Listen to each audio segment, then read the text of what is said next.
Je crois que parfois, on oublie qu'on est tous en train de se connaître. Alors aujourd'hui, j'ai eu envie de répondre à vos questions. Les vraies, celles qu'on me pose souvent. Et celles aussi qu'on n'ose pas forcément me poser, ça arrive aussi. Bienvenue dans une FAQ spéciale dans ma vraie vie. Donc si vous me connaissez pas, moi je suis Mélia. Je suis créatrice de contenu, entrepreneuse et passionnée par l'human design. D'ailleurs j'ai créé mon propre coaching sur cette page-là, donc ID, où j'accompagne des personnes qui se sentent un peu perdues, qui n'arrivent pas à se retrouver, qui ont besoin d'un petit peu d'aide dans leur vie pour passer à l'action, quelconque, hein, que ça soit par rapport à l'amour, par rapport à l'argent, par rapport au travail, par rapport à trouver des amis, comprendre son enfant, comprendre son couple. Je fais aussi plusieurs coachings comme ça. Passionnée par le bien-être. Ça, c'est quelque chose que j'adore. Et surtout, je suis passionnée je suis passionnée d'avoir une vie comme elle nous ressemble au maximum. Voilà, donc pour ça qu'aujourd'hui je vais répondre à vos questions avec sincérité et sans filtre. C'est parti. Alors, première question qu'on m'a posée. Est-ce que je suis en couple? Et si je le suis, il pense quoi de ton métier? Alors oui, tout à fait, je suis en couple depuis plusieurs années. Et au niveau du métier, il comprend totalement parce que lui-même, avant moi, il a été du coup streamer. Donc là, il a arrêté, mais il streamait pendant quelques années. Et c'est quelqu'un avec qui je parle beaucoup, forcément, c'est mon conjoint. Et il est toujours en train de me soutenir et vice-versa. D'ailleurs, il travaille pour moi aussi, je lui délègue des tâches. Lui, il est dans la créativité, pas que, mais il est très créatif. Donc ça matche plutôt bien avec la création de contenu, bien sûr. Donc oui, tout à fait. Ah, il y a Urfé, vous la voyez pas. Urfé, vous la voyez pas. Oh oui. Donc oui, tout à fait, il me soutient totalement dans ce que je fais. Il adore ce que je fais aussi. Et pour lui, content. Il est content. Est-ce que tu montres 100% comme tu es ici? Oui et non. Donc moi, mon but, vous me voyez très bien dans des vidéos où je suis pas coiffée, où je suis en pyjama. Vous voyez que des fois, je suis pas contente parce que je me lève du mauvais pied. Vous voyez que des fois, je suis fatiguée, des fois ça va pas, des fois ça va, des fois je suis super contente, etc. Donc oui, j'essaye de me montrer au maximum à 100% comme je suis dans la vraie vie. Mais moi, j'ai débuté les réseaux il y a pas si longtemps que ça. J'ai commencé en décembre. En plus, j'ai commencé suite à une problématique qui était que j'étais très mal dans ma tête, dans ma peau. Et du coup, ouais, quand tu bois du noir, tu vas pas forcément, t'es pas au top de ta forme dans tous les sens du terme, quoi. Donc du coup, c'est vrai que j'essayais, mais voilà. Oui, j'essaie de me montrer le plus possible comme je suis, mais c'est quand même, voilà, c'est quand on se filme quand même, c'est quand même pas naturel, surtout quand ça fait pas des années-lumière qu'on fait ça, vous voyez. Donc moi je suis assez à l'aise parce que je fais du théâtre, parce que je fais de l'UGC, parce que je crée pas mal de contenu, puis je suis aussi coach, ce qui veut dire que c'est moi qui guide un peu les séances, forcément c'est mon métier, voyez-vous. Donc j'aime faire ça. Mais en tout cas, moi mon but quand j'ai créé ma chaîne Je suis Mélia, et même ID, parce que j'ai aussi du coup ma chaîne ID, c'est pas que ma société, c'est aussi une chaîne YouTube et un compte Instagram, c'était vraiment pour montrer que ça va, que pas la peine d'être surmaquillée, vous voyez là. J'ai mis du rouge à lèvres et du mascara parce que c'est ma belle-sœur qui me l'a offert. Je voulais tester, mais je vous avouerai qu'autrement je ne me serais pas maquillée. Voilà, je m'en fous, quoi. Je m'en fous. Des trucs aussi qu'on peut pas forcément dire. D'ailleurs, actuellement, il y a des choses que vous ne savez pas. Vous saurez bientôt, dans quelques mois, mais là je peux pas vous en parler. Et pourtant, mais comme j'aimerais. Et on est obligé en fait de cacher certaines choses. On est obligé de des choses dans la vie privée, on peut pas non plus vous dire. Et c'est normal, heureusement. Donc j'essaye d'être au maximum 100% moi-même. Tu es plutôt solitaire ou toujours entourée? Je suis quelqu'un d'extrêmement solitaire. D'ailleurs, dans mon human design, ça se voit. Oui, je vous parle d'human design puisque ma vie tourne autour de ça. Et j'ai un sens qui est simple. Ça veut dire que moi, j'ai besoin de personne entre guillemets. Je suis très solitaire. Après, je m'entoure d'un minimum de personnes. C'est mon souhait. C'est littéralement mon souhait. Mais non, moi j'adore être solitaire, j'adore être chez moi tranquille. Il y a des moments où j'adore aussi sortir avec mes amis, mais je suis très solitaire. Et puis de toute façon, j'en ai besoin pour me recharger. J'ai besoin d'être seule en fait. J'ai besoin d'avoir des moments de solitude. C'est primordial, autrement je suis pas bien. Une question qui m'a fait extrêmement rire. Pourquoi est-ce qu'il y a du papier aluminium sur mes plantes? Eh ben tout simplement parce que moi j'adore les plantes. Voilà, j'adore les plantes vertes, je trouve ça magnifique, ça ramène un charme de fou dans la maison. Donc quand j'ai emménagé avec mon copain, j'avais du coup apporté mes plantes. Puis après ma passion a évolué. Moi j'avais pas de chat, moi j'avais ma chienne Pearl. Mangeait pas les plantes, ok jusque là c'était cool. Puis après on a emménagé ensemble et lui il avait un chien, donc le Golden, Marcus, et un chat, Laïa. Et Laïa mangeait un peu les plantes, mais ça allait parce que c'était pas tout le temps et puis on faisait quand même attention. Puis il y a maintenant bientôt 2 ans, ça fera du coup 2 ans en novembre, ça passe super vite. On a donc trouvé Urfé, notre deuxième chat. Et en fait, Urfé adore gratter dans la terre. Sauf que à un moment donné, elle nous déracinait des plantes. En fait, c'était vraiment un stade où on pouvait plus en avoir. Donc du coup, on a parlé avec le vétérinaire, à savoir que moi, je voulais me débarrasser des plantes à contre-cœur. Alex disait non, puisque de toute façon, c'est ce que t'aimes et on peut pas faire ça. Donc du coup, la véto nous a dit mettez d'aluminium. Donc on a mis d'aluminium. Puis en fait, ça a pas forcément fonctionné parce qu'au début, en fait, on avait juste créé des boules d'aluminium qu'on avait, donc des boules qu'on avait mis. Et en fait, du coup, bah, on a pété un câble, on s'est dit, tu sais quoi, vas-y, on va carrément recouvrir le pot d'aluminium. Voilà, donc est-ce que ça fonctionne au niveau de la terre? Bah oui. Par contre, au niveau des plantes, non. Donc dans tous les cas, il y a une plante qui est morte, donc on va jeter. Et la grosse, on va voir ce qu'on va en faire. Je pense qu'elle va déménager. Vous verrez où est-ce qu'elle déménagera. Mais voilà pourquoi est-ce qu'il y a de l'aluminium autour de mes plantes. Ensuite, comment tu prends soin de ta santé mentale? Ouh là là, ouh là là, là là là là. Question qui fâche un peu. Je n'ai jamais forcément de base pris forcément soin de ma santé mentale parce que j'avais pas, je sais pas, je savais pas quoi faire, j'avais pas par où commencer, j'avais des besoins comme tout le monde de prendre soin de sa santé mentale, mais il y a quelques années, je sais pas, je m'en étais pas rendu compte. Et puis est arrivée une grosse période noire dans ma vie qui m'a du coup plongée dans une dépression et un burn-out et il fallait se relever. À un moment donné, il faut se relever, tu peux pas avoir 20 ans et 26 ans, 27 ans, te laisser mourir. Et du coup, je me suis énormément reposée, où j'ai beaucoup réfléchi. Et j'ai découvert l'human design, je sais même pas, je fais pas ça pour placer mon propre produit, je sais parce que moi l'human design fait vraiment partie de ma vie. Et j'ai appris comment j'étais, comment je réagissais, certains comportements, pourquoi je faisais ci, pourquoi je faisais ça. Et puis en faisant mon human design, en cherchant un peu, j'ai compris qu'il fallait que j'ai du repos. C'est primordial pour moi d'avoir du repos. Comme pour tout le monde, mais moi je suis manifesteur, c'est encore plus. Bah en fait le repos c'est pas forcément dormir, c'est lire, faire du yoga, se balader, faire de la cuisine, faire des trucs manuels, faire du piano. Et en fait c'est grâce à l'human design où vraiment j'ai compris beaucoup de choses et je me suis dit bah ouais en fait qu'est-ce que tu veux faire dans ta vie? Tu as failli y passer, et clairement j'ai failli y passer, je vous le dis la vérité. T'as 30 ans, ok. Qu'est-ce que tu veux maintenant? Bah, prendre soin de moi, ma santé mentale surtout. Et voilà comment je prends soin de ma santé mentale, connaissant grâce à mon human design et après en mettant des actions en place selon mon human design. Tu as déjà eu un coup de mou, un burn-out? Oui, je veux pas en parler davantage maintenant, mais du coup je vous ai déjà répondu oui tout à fait, qui a été très très dur, qui a duré un an et demi. Et en plus je ne l'ai pas vu venir. J'ai eu beaucoup de mal à accepter tout ça, forcément qui accepte un burn-out ou une dépression, mais oui, tout à fait. Tu crois qu'on peut tous vivre de sa passion? Ça, c'est toujours pareil, un peu plus ou moins la même chose. On peut aussi parler du human design. Je vais pas vous barber avec ça pendant toutes les vidéos, mais ça fait partie de moi maintenant, l'human design. Et moi, ça guide ma vie. Donc, oui, pour moi, on peut on peut vivre du moins, pardon, de sa passion, mais il faut se laisser le temps. Par exemple, je vais prendre l'exemple de YouTube. Je ne vis absolument pas de YouTube. À aucun moment, je vis de YouTube. Mais par contre, je me suis laissé un an de base. Après un an, je pense que c'est trop juste. Je me suis laissé 1 an et demi, 2 ans sur YouTube. Moi après je le fais parce que j'adore tourner vidéo, j'adore parler avec vous, j'adore échanger. Mais si vraiment je vois qu'au bout de 3 ans ça marche pas et que j'ai plus le temps parce que j'ai d'autres projets en cours, etc. Oui, j'arrêterai. Mais je me laisse le temps, il faut se laisser le temps. J'avais découvert un Instagrammeur qui s'appelle Cyril CRC, je crois, quelque chose comme ça. On l'avait découvert par hasard et on avait beaucoup discuté avec lui. Et il nous a expliqué que lui, il a commencé, il était jeune, il avait genre, je sais pas moi, 12 ans, je crois, 13 ans, un truc comme ça. Et en fait, c'est vraiment au fur et à mesure qu'il a monté et puis voilà quoi. Donc c'est sûr que moi, en 6 mois, j'ai commencé en décembre, donc en 7 mois si vous préférez. Forcément, je vais pas faire des millions, je vais pas faire des choses comme ça. Après, j'aurais pu, je crois que c'est Poppy.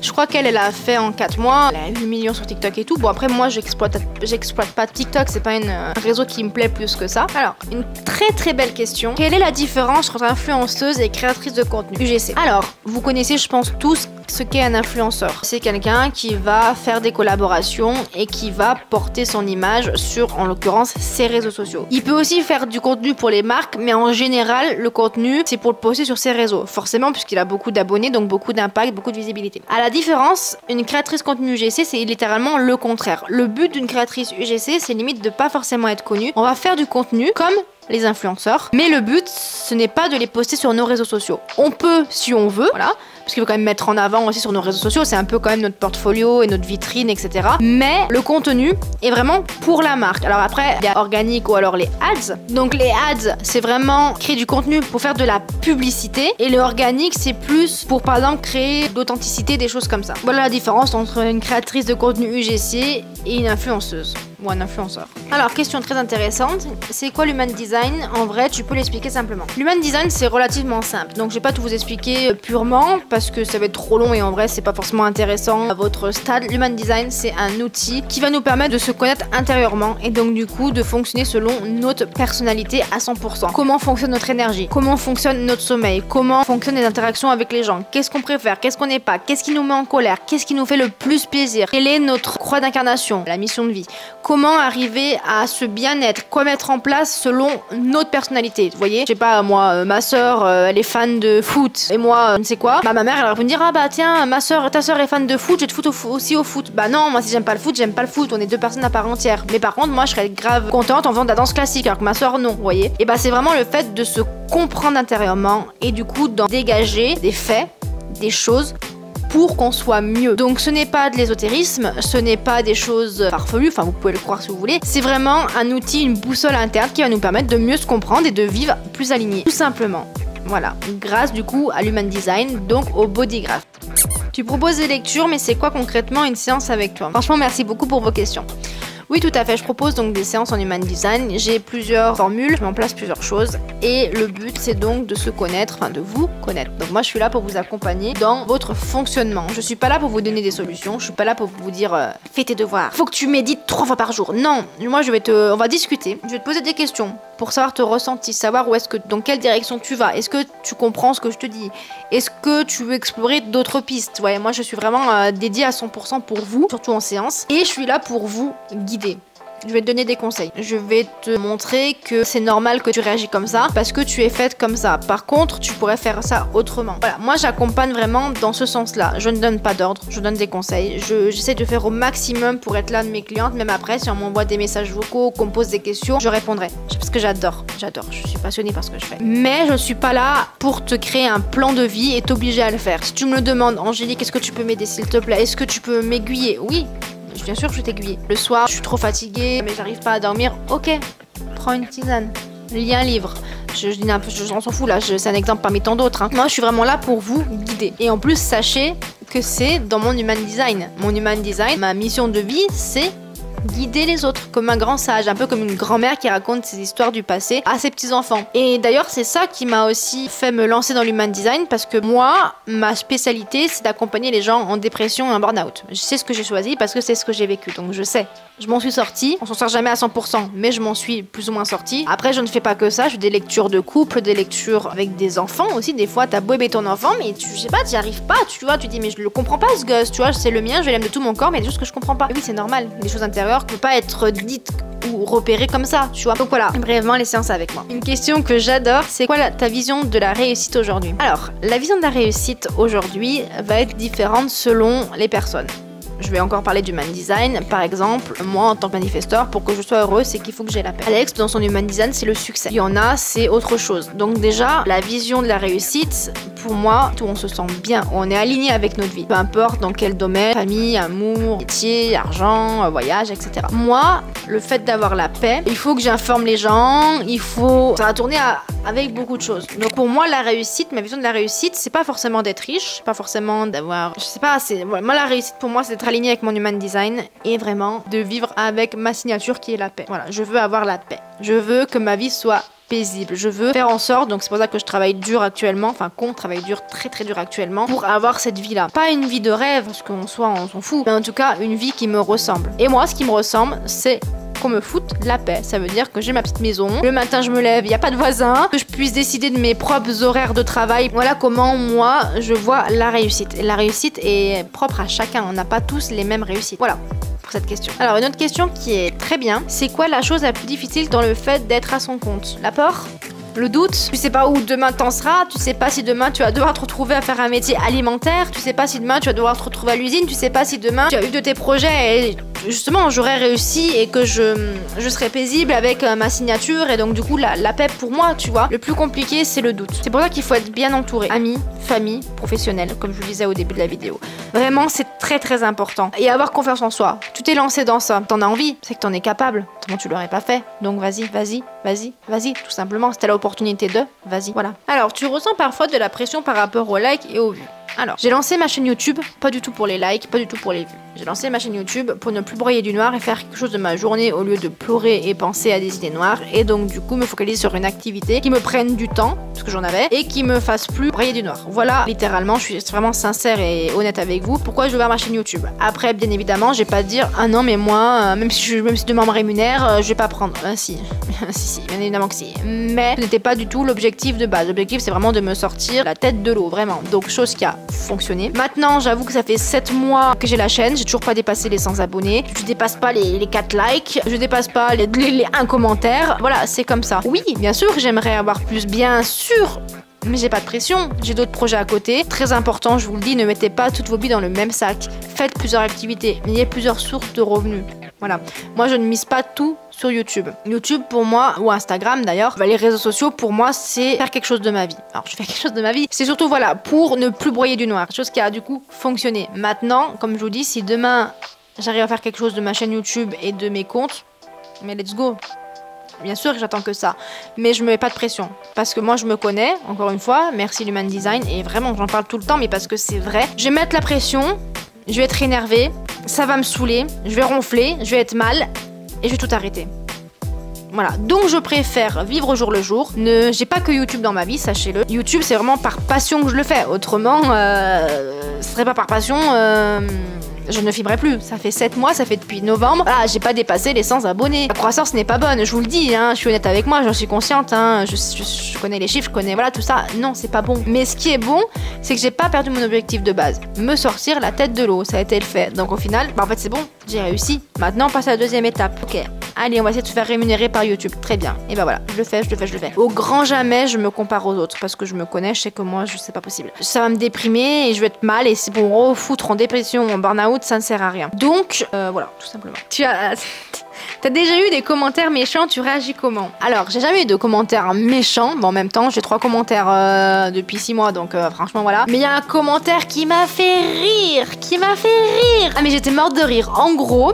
C'était au tout début en décembre, quand j'étais pas bien en plus, où je postais un Reels par jour par rapport au calendrier de l'Avent. Et à un moment, bah je sais pas, t'es là, tu connais pas YouTube, tu faisais pas de théâtre à cette époque-là, je n'avais jamais filmé de ma vie, moi mon domaine c'est plus...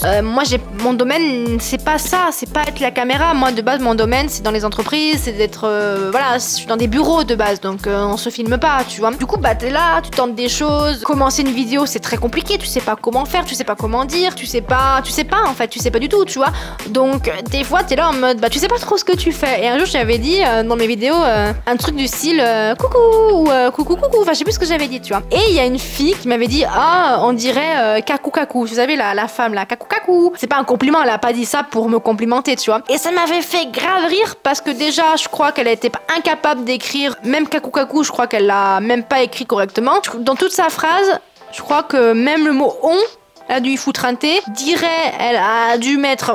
Elle a pas écrit un seul mot avec une bonne écriture. Donc déjà, est-ce que j'ai besoin de commenter?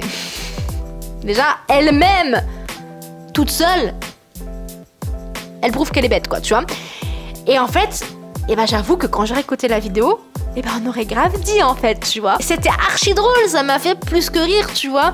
Et du coup, son commentaire, je lui avais répondu, je sais plus ce que j'avais répondu, mais un truc, je crois que je sais pas si j'avais répondu en mode par rapport à son orthographe, parce que je veux bien que t'aies des fautes d'orthographe, y'a pas de soucis, mais frère, tu peux pas tailler les gens quand toi-même